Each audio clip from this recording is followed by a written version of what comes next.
Hi, I'm Jeff, and welcome to A Million Movies. When I was in high school, a million years ago, I was cast in our school musical. We did West Side Story, and I got cast as Bernardo. Now, it was a ton of fun, and getting ready for that show, I remember watching the VHS copy of West Side Story probably a dozen times. And as I was watching it, I remember thinking there's real differences between what's happening in this movie and what we were doing during rehearsals in the show. A good example is in the movie, there's this great number called G Officer Krupke that Riff, played by Russ Tamblyn, got to perform. Now, in our show, our Riff, a guy named Chavis, Stephen didn't get to perform that song. It was done by another character, a character named Action. And so it got me thinking, what's the differences? What are the differences between a stage version of West Side Story and the movie version of West Side Story? And so that's what I wanted to talk about today here on A Million Movies.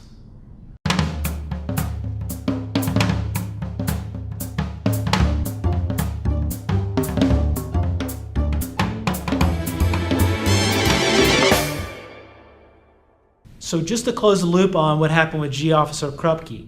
In the play, G Officer Krupke is performed after the Rumble. It's near the beginning of the second act. The Rumble has two main characters being killed. So the producers of the play felt putting a comic relief song after that would allow Broadway audiences in the late 50s a chance to sort of feel better, be cheered up a little bit more, not be so depressed. But movie audiences are okay with that. And so what they did was they swapped two songs. They moved G Officer Krupke from after the Rumble to before the Rumble, and they moved a song called Cool, which had been right before the Rumble about getting ready and sort of staying calm before the fight. They moved that to after the Rumble, and now Cool became a sort of stay cool, don't freak out, bring it together, don't go crazy song, which works out really well. It also worked out because, as director Robert Wise wanted to do, after the Rumble, everything gets more and more serious. He wanted the tension to rise, and he felt putting a comic relief song like G Officer Krupke in the middle of that would destroy the tension he was trying to build. Okay, so they flipped Cool and they flipped G Officer Krupke, but that causes some problems because Riff in the play sings Cool and Action sings G Officer Krupke. If you move Cool to the second act, Riff can't sing anymore because he's been killed just before the intermission. So they bring in Ice, who's a new character who's not in the play at all, but he is Riff's sort of top lieutenant, his second-hand man. In the play, he's more equivalent to a character named Diesel, but Ice is his character who comes in, and he, with Riff gone, is the one that sort of takes over the Jets and sort of encourages them to be cool and stay together. So that wasn't the only song that got moved around. There were a couple more. One was I Feel Pretty. In the play, it's performed at the beginning of the second act after the Rumble at night. But in the movie, it's performed much earlier in the story, actually in the afternoon. And because of that, they had to change a couple of the lyrics from the song. So in the play, you hear Maria sing, I feel pretty and witty and bright, and I pity any girl who isn't me tonight. Well, they can't say tonight, so because it's in the afternoon. So what they've done is they changed the lyrics for the movie where it says, I feel pretty and witty and gay, and I pity any girl who isn't me today. So they swapped out bright and tonight for gay and today, and it now works in the movie.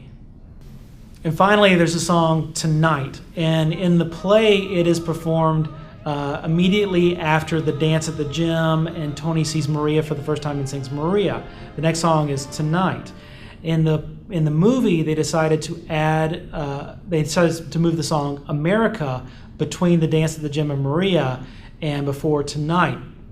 I'm not sure why they did that, other than to show a little bit more of maybe the conflict between the different groups, giving an establishment of how the Sharks and the Shark Girls interact before Tony makes his declaration of love to Maria. So speaking of the song America, in the play, America is performed by Anita and Rosalia, one of the Shark girlfriends. None of the guys are actually in that number. But in the movie, they decided to make the song be between Anita, played by Rita Moreno, and Bernardo, played by George Chakiris. So it's now this sort of battle of the sexes with the guys against the girls singing the song America. That wasn't the only change. In addition to changing who sang the song, they changed some of the lyrics to make them more acceptable for movie audiences of the day. Particularly, they took out some lyrics that were maybe degrading or insulting to Puerto Ricans, and made the song more about the racism and discrimination the Puerto Ricans were facing in New York. In addition to the lyric changes they made for the song America, there were also some lyrics that were changed for G Officer Krupke and the Quintet, the song that they sing right before the Rumble. Now, in the play version, the lyrics for G Officer Krupke include, my father is a bastard, my mom's an SOB, my grandpa's always plastered. They didn't particularly care for those lyrics, and they didn't think the movie audiences would like it. So for the movie, they changed the lyrics to, my daddy beats my mommy clobbers me, my grandpa is a commie. My daddy beats my mommy clobbers me, my grandpa is a commie, my grandma pushes tea, my sister... The lyrics for G Officer Krupke also included the line, dear kindly social worker, they say go earn a buck, like be a soda jerker, which means I'd be a schmuck.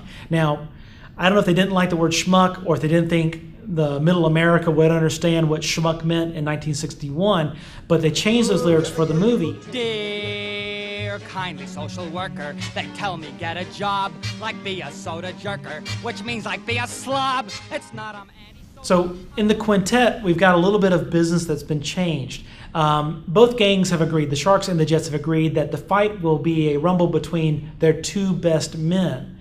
In the play, Riff is using that time before the rumble to convince Tony to come and be there for the fight, to sort of be an inspiration as one of the original founders of the Jets for the guys, for Diesel, who is going to be the fighter representing the Jets.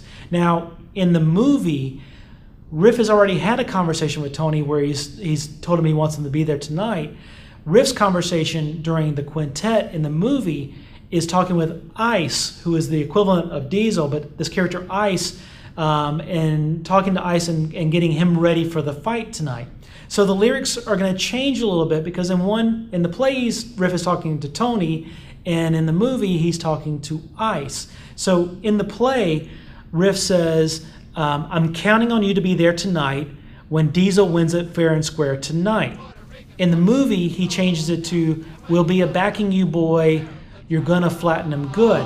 We'll be a backing you boy. Right. You're gonna flatten him good. Right. Again, he's talking to Ice, getting him pumped up. And one last note about the music, the song Somewhere, one of the most iconic songs from West Side Story, in the play version, it is much longer than what you see in the movie. In fact, there's a whole fantasy ballet sequence in the play where the gangs come together after the rumble and everything's peaceful and harmonious, and then chaos breaks out and it becomes violent again. That entire fantasy ballet sequence had been cut from the movie. Not exactly a lyric change, but a dialogue change from the play to the movie that I wanted to point out. In the play, Riff and Tony are talking, and they're talking about how they're best friends and sort of blood brothers, and they say the words sperm to worm. The movie censors didn't like sperm to worm, and so in the movie, it's changed to womb to tomb. 10 it is. Womb to tomb? First to earth, and I'll live to regret this. Who knows? Another piece of dialogue that got changed for the movie happens right before the song America. One of the girls says, I came with my heart open, and someone else responds, you came with your pants open. Well, that's great for a play, but for the movie they can't say something like that. So in the movie they say, I came with my heart open, and the response is, you came with your mouth open. When I think of how I thought it would be for us here, we came like children, believing, Trusting with our hearts open, with our arms open. You came with your mouth open. Just a fairly minor one I want to point out. In the play, when we first meet Tony, Riff is talking to him very early in the show. In the play, Tony is painting a sign for Doc's drugstore, and he wants to make it look like skywriting. In the movie, he's actually stacking crates of soda bottles outside in the alleyway. So a little bit of difference, but still a difference between the play and the movie. One other difference, just to call out about how the play and the movie are structured. The play, like most Broadway musicals, features an intermission right after the rumble scene before the second act. There was discussion about putting an intermission into the movie version of West Side Story, but director Robert Wise decided that would not be better for the movie. He wanted, again, to continue to build that tension throughout the second half of the film. Taking a break, letting the audience regroup, was not in line with what he wanted to do with the story. A quick note about some character differences between the play and the movie. In the play, there are 11 Jets and 10 Sharks. For the movie, they added one more gang member to each gang. The Sharks got a character named Chile, and the Jets got a character named Joy Boy. Now, there's also another difference in something that happens to a character. At the beginning of the movie, in the prologue, you see the Sharks capture one of the Jets, and they actually pierce his ear. In the movie, that character is Baby John. In the play, the character who gets his ear pierced is actually a character named Arab. So a little difference, just something that's different between the play and the movie. For this last part, I want to recognize something that was the same between the play and the movie, and that is to recognize the 6 cast members who were actually in the original Broadway show, who also played parts in the movie. And I just want to call them out for you here. The first is David Winters. In the movie, he plays a character named Arab. On Broadway, he was Baby John. There's also Jay Norman. Jay Norman played Pepe in the movie. In the Broadway, he played a guy named Wano. Tony Abbott played guitar in both the movie and the play. And Tony Mordente played action in the movie, but on Broadway, he played the character Arab. Carol DeAndrea played Velma in both the play and the movie, and William Bramley played Officer Krupke in both the play and the movie. So I know I've listed quite a few differences between the stage version and the movie version for West Side Story, and whether you watch it on the stage or you watch it on the screen, West Side Story is a classic. Definitely something you should see if you haven't, or if you have, watch it again. I plan to. You can watch it for the great cinematography, the performances, Leonard Bernstein and Stephen Sondheim's music, the great choreography by Jerome Robbins, the dancing by the cast. It's just an overwhelmingly good movie, one of my favorite musicals. So with that, let's go to the countdown for this episode. For this episode, we talked only about West Side Story, so we'll take 1 off of our total, getting us closer and closer to our countdown of 1,000,000 movies.